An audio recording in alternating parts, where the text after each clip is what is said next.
we've had that truck since 1994, and we lived in Rhode Island when we had the truck at the time.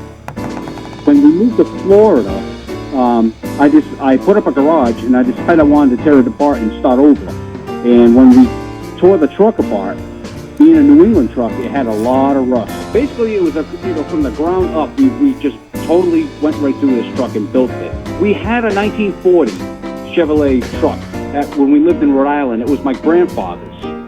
And when my dad lost his job in 2000, money was tight, and my mom told my dad, my dad told my mom, we need to sell something. So my mom says, well, sell whichever one is going to sell the quickest, which was the 40. It broke her heart because that was in my grandfather and my family for a long time. And I said, look, Ma, I'll tell you what. I says, let me build the truck in inspiration for the 40.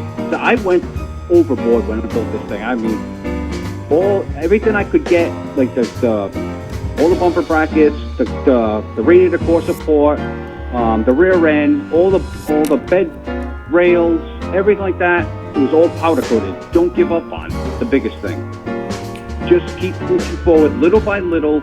Even if you have to only do like an hour a day, work on it.